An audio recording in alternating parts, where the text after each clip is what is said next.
Hello everyone, welcome to nation knowledge hut. अपनी NCERT series को आगे बढ़ाते हुए आज हम क्लास 10 पे पहुंच गए, जिसका आज हम थर्ड चैप्टर डिस्कस करेंगे। वाटर रिसोर्सेज के बारे में जानेंगे। वाटर की जितनी भी इम्पोर्टेंस है, वाटर की बहुत सारी इम्पोर्टेंस हमने प्रीवियस चैप्टर्स में पढ़ चुकी है। वाटर की इम्पोर्टेंस, वाटर किस किस फॉर्म में हमारी अर्थ पे अवेलेबल है, फ्रेश वाटर कितना है, ये सारी चीजें हम प्रीवियस क्लासेस के चैप्टर्स में पढ़ चुके हैं।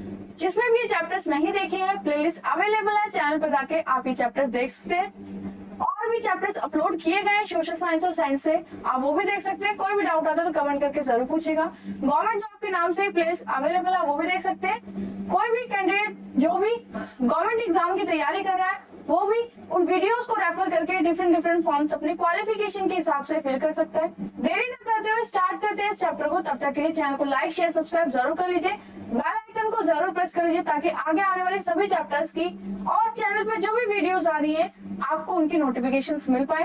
तो देखते हैं इस चैप्टर में हमें क्या जानने को मिलता है, क्या नई चीजें। आज हम वाटर रिसोर्सेज के बारे में पढ़ेंगे।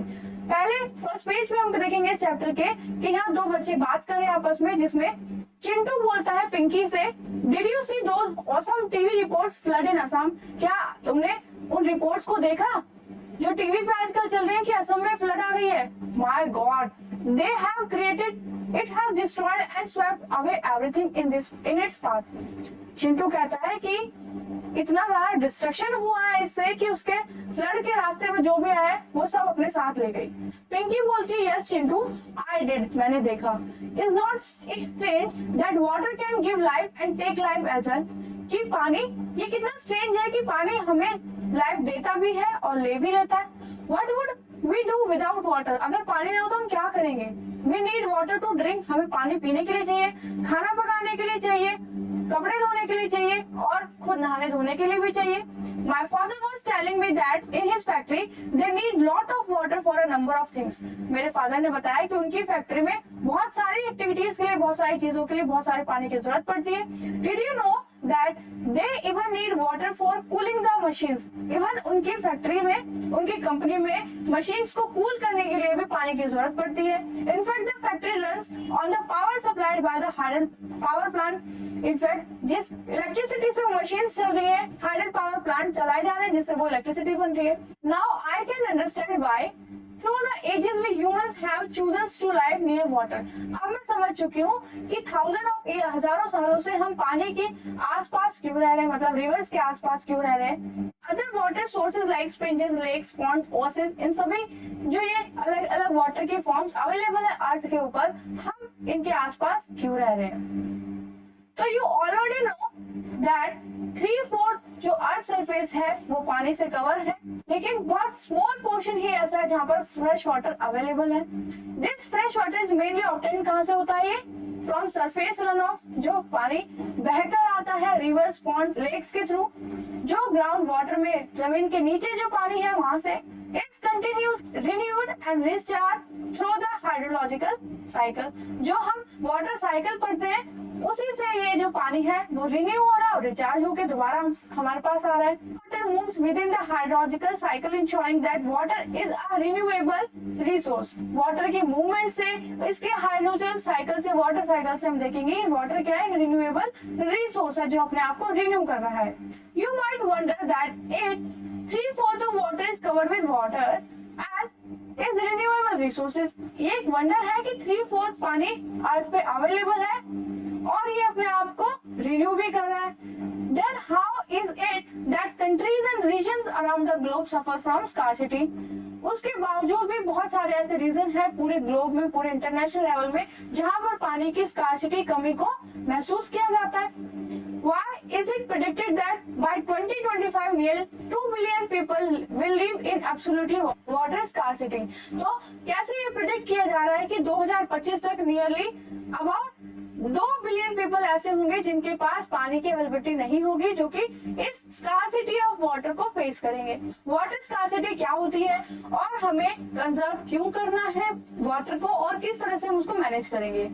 Given the abundance and the renewability of water, it is difficult to imagine that we may suffer from water scarcity. इतना पानी अवेलेबल होने के बावजूद और वो जो पानी रिन्यू हो रहा है उसके बावजूद भी वाटर की स्कार्सिटी से हम सफर करते हैं।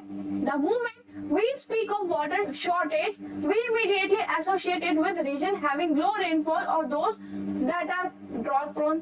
जब भी हम वाटर शॉर्टेज के बारे में बात करते हैं तो इमीडिएटली हम किस बारे में सोचते हैं कि यहाँ तो वहाँ पे बारिश कम हो रही होगी और वो ड्रॉट प्रोन एरिया होगा, वहाँ सूखा पड़ रहा होगा। We instantly visualize the deserts of Rajasthan and women balancing their मटकास। जब भी हम पानी की स्कार्सिटी के बारे में बात करते हैं तो हमारे सामने एक इमेज आती है कि राजस्थान, वहाँ पे दूर दूर तक रेत होगा, पानी की अवेलेबिलिटी बहुत कम होगी, वहाँ पे महिलाएं अपने सर पे, लेडीज अपने सर पे मटका लेके पानी कलेक्ट करके ला रही होंगी, स्टोर करके ला रही होंगी दूर दूर तक जाके। ट्रू, ये बिल्कुल सही है। जो अवेलेबिलिटी है वाटर रिसोर्स की वो वेरी करती है स्पेस और टाइम के साथ, मतलब उस जगह के और टाइम के साथ, mainly due to the variation in seasonal and annual precipitation. Mainly इसका रीजन क्या होता है कि सीजन में और जो पूरी साल में जो बारिश होती है और वो किस रीजन में हो रही है, कितने टाइम के लिए हो रही है, ये सारी चीजें अफेक्ट करती हैं वाटर की प्रेजेंस को।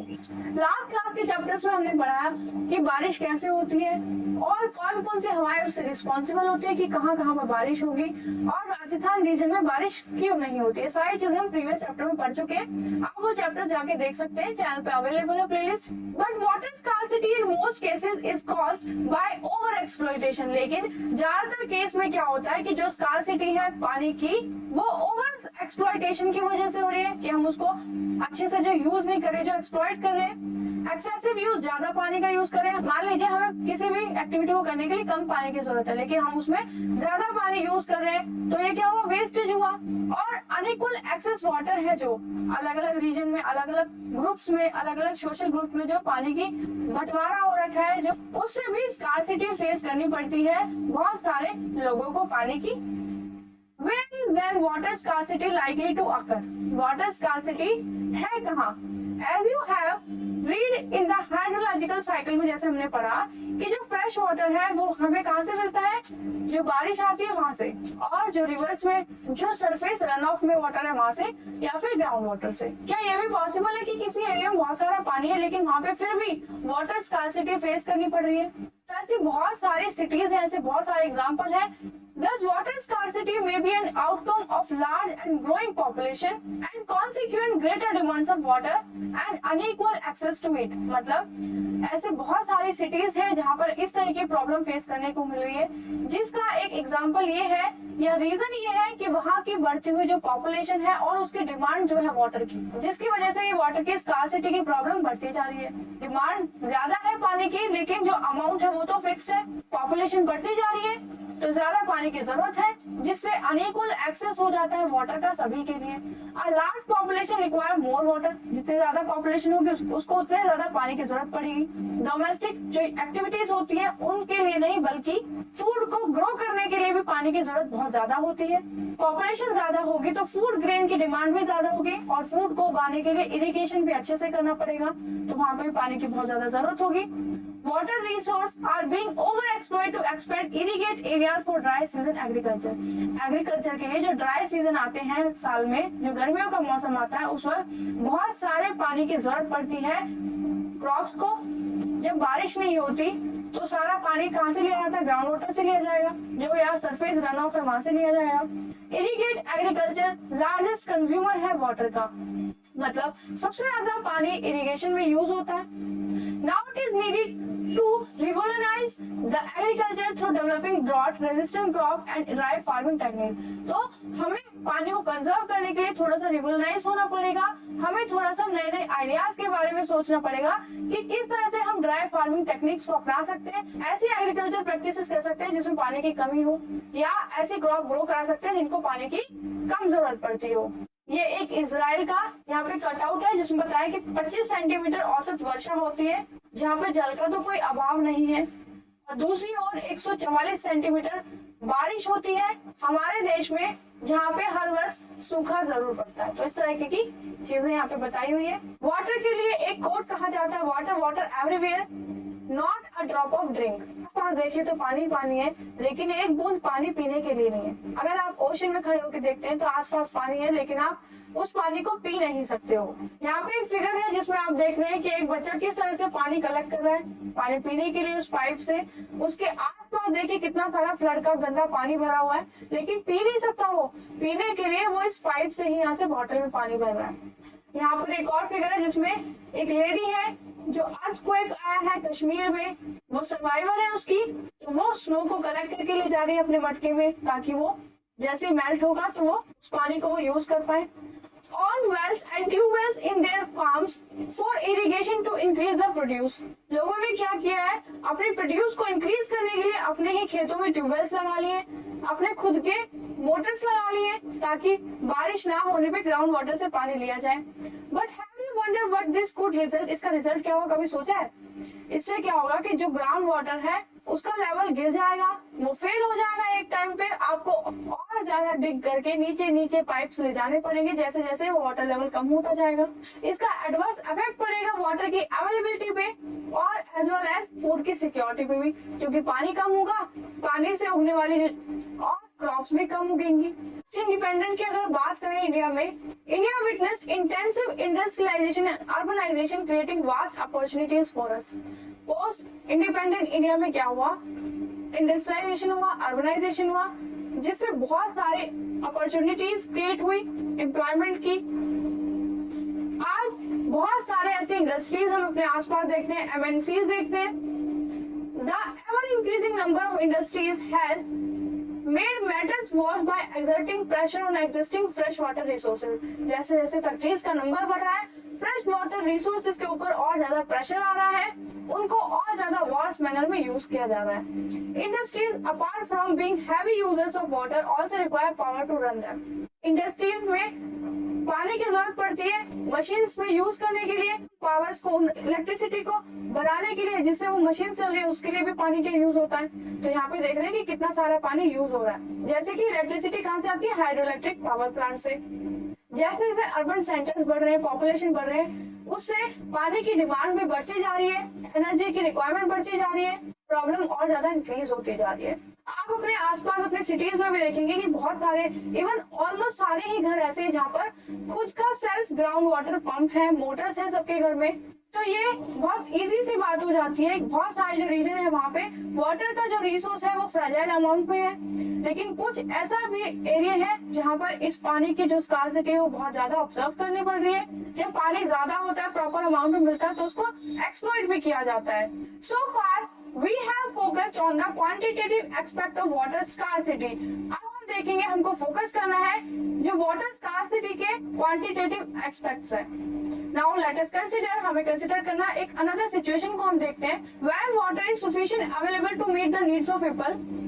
एक ऐसे एरिया की बात करते हैं जहाँ पे पानी अच्छे से अवेलेबल है, वहाँ के जो लोगों की डिमांड है उसे फुलफिल कर पा रहा है। और दूसरी तरफ देखते हैं एक ऐसा एरिया जहाँ पर वाटर की स्कार्सिटी फेस करनी पड़ रही है लोगों को। ये स्कार्सिटी हो सकती है कि वहाँ पे जो वाटर है उसकी क्वालिटी खराब है, गंदा पानी वहाँ पे अवेलेबल है। Lately, there has been a growing concern that even if there are ample water to meet the needs of people, but much of it may be polluted by the domestic and industrial waste, chemicals, pesticide, fertilizer in agriculture।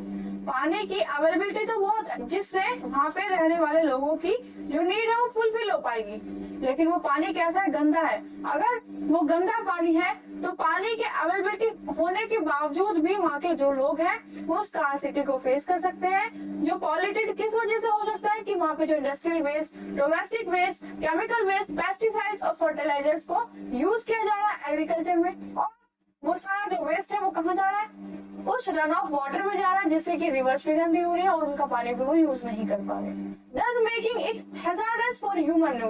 Human उसको use करेंगे तो उनके लिए बहुत ज्यादा harmful effect उस पानी से होंगे। गवर्नमेंट ने भी ऐसे वेरियस स्टेप्स उठाए जिससे वो इस स्कार्सिटी को कम कर सके, जिसमें है जल जीवन मिशन, जो कि रूरल एरियाज के लिए चलाया गया, जिसमें जो वाटर की क्वालिटी है उसको इम्प्रूव किया जाए।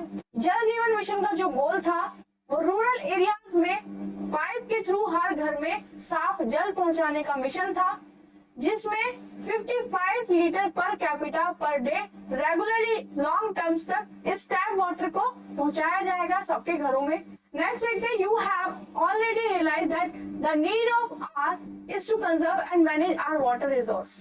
हर घंटे की ये नीड है कि हमें वाटर को कंजर्व करना चाहिए और मैनेज करना चाहिए, ताकि हम हेल्थ हैजार्ड्स होने वाली बीमारियां, जो हेल्थ को हैजार्ड्स होने वाले इन पॉल्यूटेड पानी से, उससे बचा सके, फूड की सिक्योरिटी हो सके, continuation of livelihood and productive activities करें, मतलब लिवलीहुड्स को कंटिन्यू करने के लिए कुछ ऐसी प्रोडक्टिव एक्टिविटीज करें जो कि प्रिवेंट करें वाटर के डिग्रेड होने से, नेचुरल इकोसिस्टम को उससे हार्म ना हो।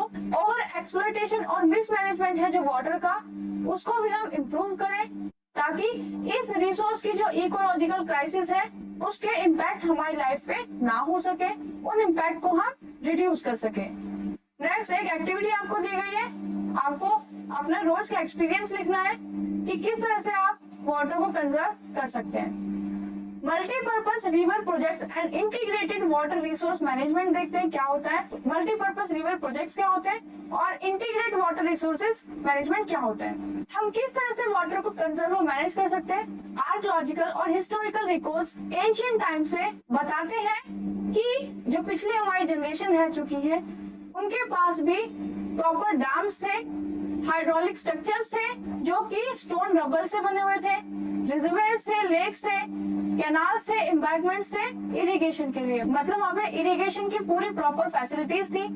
ये कोई सरप्राइज होने वाली बात नहीं है। We have continued this tradition in India, in modern India. इसी ट्रेडिशन को हमने आज तक फॉलो किया हो, ये कोई सरप्राइज करने वाली बात नहीं है। India by building dams is most of our river basin, most of the जितनी रिवर्स हैं हमने सभी पे डैम्स बनाए हुए हैं। हाइड्रोलिक स्ट्रक्चर के बारे में यहाँ पे बताया, in first century BC Shringaverapura near Allahabad के पास sophisticated water harvesting system the flood water to river Ganga के ऊपर इलाहाबाद के पास हार्वेस्टिंग सिस्टम बनाया गया है, जिससे जो रिवर वाटर में फ्लड आती है उसको हम चैनल कर पाए। During the time of Chandragupta Maurya के टाइम पे अगर हम देखें तो लेक्स, डैम्स, इरिगेशन सिस्टम यहाँ पे बहुत अच्छे से बने हुए थे। एविडेंस मिलते हैं इरिगेशन वर्क्स के कलिंगा उड़ीसा में, नागार्जुनकोंडा आंध्रा में, बेन्नूर कर्नाटका में, कोल्हापुर महाराष्ट्र में। 11th सेंचुरी में भोपाल लेक, जो कि one of the largest artificial lake है इस टाइम की, वो बनाई गई 11th सेंचुरी में। 14th सेंचुरी में जो हौज खास है वहाँ पे टैंक बनाया गया दिल्ली में इल्तुतमिश के द्वारा, जो कि वाटर की सप्लाई करता है सिरी फोर्ट एरिया तक। मल्टीपर्पज प्रोजेक्ट लॉन्च किया गया इंडिपेंडेंस के बाद, जिसमें इंटीग्रेटेड वाटर रिसोर्स मैनेजमेंट की बात हुई, ताकि हम ऐसे व्हीकल पे सर्वाइव कर सके कि जिससे डेवलपमेंट और प्रोग्रेस हो सके और हम ओवरकम कर सके इस वाटर की स्कार्सिटी को। डैम के बारे में जानते हैं, ये एक बैरियर होता है फ्लोइंग ऑफ वाटर, जहाँ से पानी बह रहा होता है उसके ऊपर एक बैरियर बना देते हैं, जो कि जो फ्लो ऑफ वाटर है उसको थोड़ा धीमा कर देते हैं। छोटी छोटी लेक्स और रिजर्वेयर वहाँ से बनाए जाते हैं, उस पानी को डिफरेंट स्टेट्स में वहाँ से ले जाया जाता है, ताकि जो आसपास की पॉपुलेशन है वहाँ तक उस पानी को पहुँचाया जा सके। जो फ्लड आने की जो संभावनाएं होती है वो कम हो जाती है। बेसिकली उस फ्लो ऑफ वाटर को कंट्रोल किया जाता है। Dam refers to the reservoir rather than the structure. Dam को हम रिजर्वेयर की तरह देखते हैं, वाटर के स्टोरेज की तरह देखते हैं इंस्टेड ऑफ एक स्ट्रक्चर। बहुत सारे ऐसे डैम्स के स्ट्रक्चर हैं जिसमें पानी की कॉन्टिन्यूटी से बहने या फिर मेंटेन वे में बहने के लिए, फ्लो के लिए बनाए गए। डैम्स और क्लासिफाई किए जाते हैं डैम्स को अकॉर्डिंग टू देयर स्ट्रक्चर और किस पर्पस के लिए बनाए जा रहे हैं और उसकी हाइट क्या है, उसके स्ट्रक्चर और कौन सा मटेरियल उसमें यूज हो रहा है। डैम्स को क्लासिफाई किया जाता है timber dams, embankment dams, masonry dams और सेवरल इसी तरह के सब टाइप्स में। According to the height dams can be categorised as large dam, major dam, alternative as low dam, medium height dam और हाई डैम्स। तो ये डैम्स के टाइप्स आपको बताएं on the basis of their structure on the basis of their height. Jawaharlal Nehru proudly proclaimed the dams as the temple of modern India. Jawaharlal Nehru ने dams को temple of India भी कहा है। रीजन क्या है? That it would integrate development of agriculture. इससे क्या होगा? एग्रीकल्चर में डेवलपमेंट होगा, विलेज की इकोनॉमी में भी यहाँ पे रैपिड बूस्ट आएगा, इंडस्ट्रियलाइजेशन हो पाएगी, क्योंकि मोस्ट ऑफ द जो फैक्ट्रीज है वो किससे चलेंगी? इन पानी से ही चलेंगी। सारी मशीन्स कहाँ से चलेंगी? इलेक्ट्रिसिटी से चलेंगी। इलेक्ट्रिसिटी कहाँ से आएगी? हाइडल पावर प्रोजेक्ट से आएगी, जो कि वाटर से बनेगी, जिससे कि अर्बन इकोनॉमी डेवलप हो पाएगी, ग्रोथ हो पाएगी पूरी ओवरऑल नेशन की। ट्रेडिशनल मेथड आपको यहाँ पे देखने हैं डैम्स को बनाने के और इरिगेशन वर्क के। ये आपको फिगर दी गई है, यहाँ पे इमेज बताई गई है हीराकुंड डैम की। नेक्स्ट पढ़ते हैं what are dams and how do they help us, किस तरह से वो हमें हेल्प करते हैं कंजर्व करने में और मैनेज करने में वाटर को। Dams are traditionally built to impound rivers and rainwater that could be used later to irrigate agriculture field. Dams को बनाया जाता है, ट्रेडिशनल वे में भी इनको बनाया जाता था, हमारे पास सेंचुरीज में भी रिवर्स के ऊपर इन्हें बनाया जाता है। रेन वाटर को हम इसमें कलेक्ट कर सकते हैं, बाद में इस स्टोरेज वाटर को हम यूज कर सकते हैं इरिगेशन के लिए। Dams are built not just for irrigation, उनको इलेक्ट्रिसिटी जनरेट करने के लिए भी बनाया जा रहा है, वाटर सप्लाई के लिए बनाया जा रहा है, डोमेस्टिक और इंडस्ट्रियल यूज में, फ्लड कंट्रोल के लिए बनाया जा रहा है, रिक्रिएट करने के लिए बनाया जा रहा है, इनलैंड नेविगेशन के लिए बनाया जा रहा है, फिश ब्रीडिंग के लिए यहाँ पे बनाया जा रहा है। तो ये एडवांटेजेस है डैम्स के और किस किस तरीके से मॉडर्न वर्ल्ड में वो यूज हो रहे हैं। Hence, dams are now referred to as multi-purpose project, भी हम डैम्स को बोलते हैं, where the many uses, बहुत सारे यूज हो रहे हैं इम्पाउंड वाटर के, जो कि स्टोर कर रखा है वाटर डैम्स में, और ये सभी इंटीग्रेट करते हैं एक दूसरे से। एग्जाम्पल लेते हैं, in recent year multipurpose projects and large dams have come under great scrutiny and opposition for a varied of reason. Recent year में हम देखेंगे जो ये मल्टीपर्पज प्रोजेक्ट्स थे और लार्ज डैम्स थे, इनकी बहुत ज्यादा स्क्रूटनी और ओपोजिशन हुआ। Regulating and damming of rivers after their natural flow, causing poor sediment flow and excessive sediment at the bottom of the reservoir, resulting in the rockier stream beds and poorer habitat of river aquatic life. तो इन multipurpose projects का scrutiny और opposition क्यों हुआ? कि हमने देखा कि हर चीज के अगर फायदे होते हैं तो नुकसान भी होते हैं। अगर इस पानी को रेगुलेट किया जा रहा है रिवर के और डैमिंग की जा रही है, उस रिवर को जो नेचुरल फ्लो है वो डिस्टर्ब होगा, जिससे जो पुअर सेडिमेंट्स है वो फ्लो करने लगेंगे पानी में और पानी में पत्थर बहने लगेंगे। जो रिवर की स्ट्रीम्स है उसमें आपको बेड्स मिलेंगे, रॉक्स मिलेंगे। जो रिवर्स में जो हैबिटेट है, जो रिवर्स में फिशेज रह रही है, उनकी स्पीशीज को भी यहाँ पे हार्म होगा। Dams also fragment river making it difficult for aquatic फोना टू माइग्रेट। डैम्स क्या करते हैं? रिवर के फ्लो को फ्रेगमेंट में डिवाइड कर देते हैं, रिवर के वाटर को डिवाइड कर देते हैं, जिससे जो एक्वेटिक फोना स्पीशीज जो माइग्रेट करती है एक जगह से दूसरी जगह में अकॉर्डिंग टू देयर नीड्स, उनको भी यहाँ पे डिफिकल्टी होगी, specially for spawning. The reservoirs that are created on the flood plain, जो फ्लड प्लेन्स में रिजर्वेयर्स बनाए जाते हैं, एक तो रिजर्वेयर और जो डैम्स है वो बहुत बड़े एरिया में बनते हैं।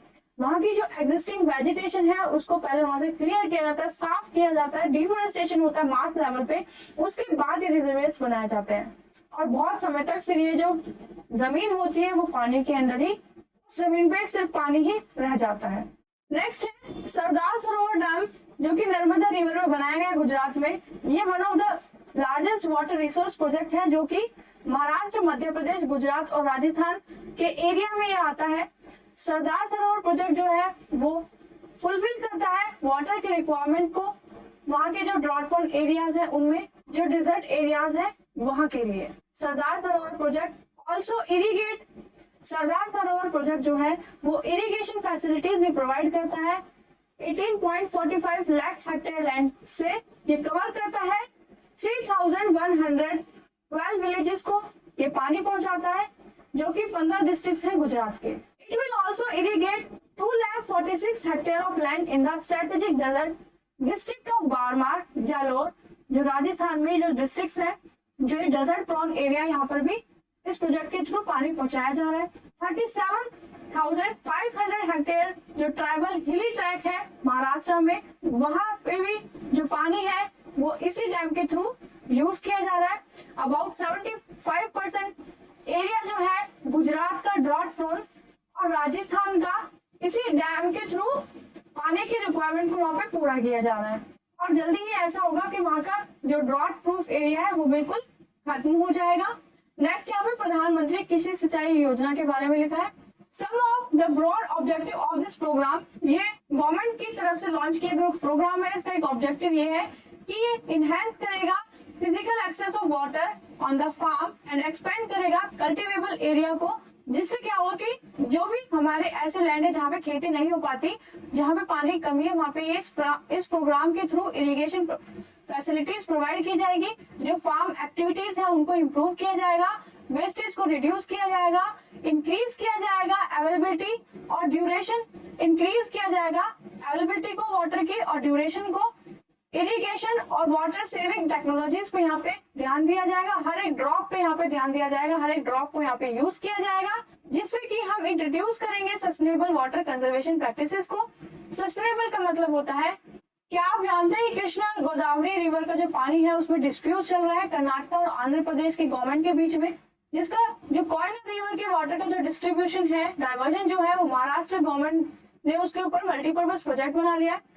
जिससे क्या हुआ कि जो डाउन स्ट्रीम है, ये मान लीजिए ये कोयना रिवर जा रही है और यहाँ पर महाराष्ट्र वाले रीजन में यहाँ पे मल्टीपर्पज प्रोजेक्ट बना लिया, जिससे ज्यादातर पानी वो यही यूज हो जाएगा और नीचे के जो स्टेट्स हैं वहां तक पानी कम पहुंच पाएगा, जिसकी वजह से ये डिस्प्यूट चल रहा है और जो एडवर्स कॉन्सिक्वेंसेज हो रहे हैं वो नीचे वाले जो स्टेट्स हैं उनको फेस करने पड़ रहे हैं एग्रीकल्चर एक्टिविटीज में और इंडस्ट्रियल एक्टिविटीज में।